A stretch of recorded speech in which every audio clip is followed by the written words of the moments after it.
Dave Patterson joining. Dave, congratulations. Thank you. You told us before the game that I asked you what you want to call your team. You said you got to play defense. You got to play defense. These games are different. The playoff games play defense. First half, your team played defense. The problem is didn't have a lot of offense. Well, can you guess what I told them at halftime? What changed at halftime? Well, we were pretty happy. First off, what I had to talk about, they were pretty upset, and I said that's not how we're going to win this game. Yeah, we cannot be upset. Our defense is great. We just got to take it up a couple notches on offense, and offense is just about getting everyone involved in the game. I'm not a big fan of a lot of dribbling around. We have a couple of players who are used to playing that way, but the rest of the core team, we're used to getting everyone involved. A lot of pick and rolls, just moving the ball around, and once we got the other two guys who tend to dribble the ball more than they should have into the style that we've been playing all season. I think we saw that Michael Harper is going to be playing it, or he played at UH and will play this year. I just talked to him simply about, just look, set up for the shot. Don't worry about taking it to the hole every time and look like it. He was really in the zone. We'll get to him in a second, but you mentioned having the team get everybody involved like that. Is that easier said than done? I mean, you see these summer leagues, and we got a lot of great talent out here throughout the years. So I'm just wondering when a coach says something like that, is that easy to accomplish? It's easy with my team. I'm not sure how it is with but our team has bought into it.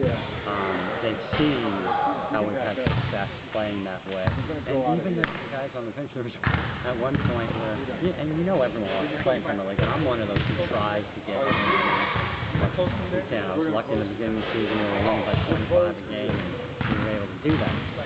But at one point tonight, when we made our little run, I looked at my guys, I love you guys too, but this thing's working right now. It's not broke, not to worry about fixing. Now, Quincy Smith, his first game for your team in a couple of weeks, he had the toe injury, I believe. Right. He comes back. We did notice him limping a little bit throughout the games. Did you talk to him about how much he was hurting at all? I did, and I kept on. At one point, I actually said, to be honest with you, Coach, I'll tell you, that's where coaching really comes in, because you have to gauge the situation. No player wants to come out of the game, right? Right. And so even when he gave me the line of, I'll tell you, I'm thinking, no, I'll tell you. We noticed that when he made shots, there was no limping after the shots. When he missed a shot, then we noticed a limping coming back. Sign of a real player. Yes, exactly. Allen Iverson, right? I think a lot of players have taken that approach. Maybe that's where he learned it. Right. When you go against the team, well, before I get to Saturday night, you had the commanding lead throughout most of the second half. Again, you were up by 9, 10, 11 with about 10 minutes left in the game, and it kind of was staying right around that point. They cut it down to 7 or 8 at that point, and that was it. Did you have any different strategy down the stretch? I noticed in the last 2 minutes you're using the shot clock. Well, no, very good point. What we did talk about in one of the timeouts is that, like you said, when we're up by 8 or 10, and there's about 6 minutes left, I go, in this game, let's control the pace, because this is more like a 20-point lead in how there was low scoring, right? And I always remind the guys, I like to push the ball more, but I always remind the guys to remember how we got to where we got to and continue to play that game, because you have a tendency when you start playing well, then guys, especially on a league like this, they want to start getting their stats up. So that's all I told them. So just control the pace, because there's no way they're coming back. You got Julian Sensley on Saturday, one of the better players in the league this year and 4 years. You got 32 tonight. What did you try to slow him down?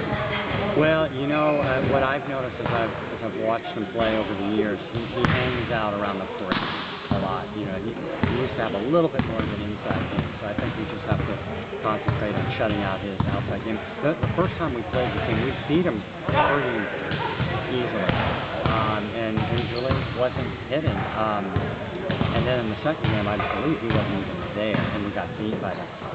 Really, a guy you got to look at is like a guy like the Lions, who comes in and best three-point shooter in this league. Absolutely, and you don't think of him as a threat, but he is. And he has been in this league. So I think what we got to do is keep him out of the three-point game.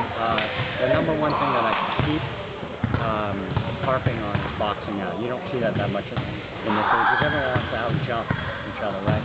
But you don't want to lose a game because someone got that second chance opportunity. Well, great game tonight. Want to wish you good luck on Saturday. Congratulations. Enjoy this one for a little while. We'll see you out here Saturday night at 7. And I love listening to your radio show because you talk about some of these all the time, and I think that's awesome. One of these days I'll call in there. Too. All right. Well, hopefully we can have you on. Thanks, By the Dave. way, I look better on radio than TV. Yeah. I know that feeling. Dave Patterson joining us, the winning coach for Central Medical Clinic as they win the game and will play in the championship game Saturday night against World Strategy Partner. That game at 7 o'clock right here on Olelo, and hopefully you can make it on down one game, winner take all. It's been an exciting summer league, and then down to one game. Two good games tonight where an upset in the first game, I think a lot of people would agree. Solar Universe, defending champs, was a favorite. But you got to give World Strategy Partner credit. Julian Sensley said on Tuesday night after the game he has never beaten Artie Wilson in the playoff game. He did do that tonight. And of course, in the game we just saw concluded, Central Medical Clinic takes care of business. They will meet in the championship game on Saturday. Hopefully you can join us and watch a very good, exciting championship game for the Hawaii College Summer League here on Olelo. Thanks for joining us, everybody. Good night.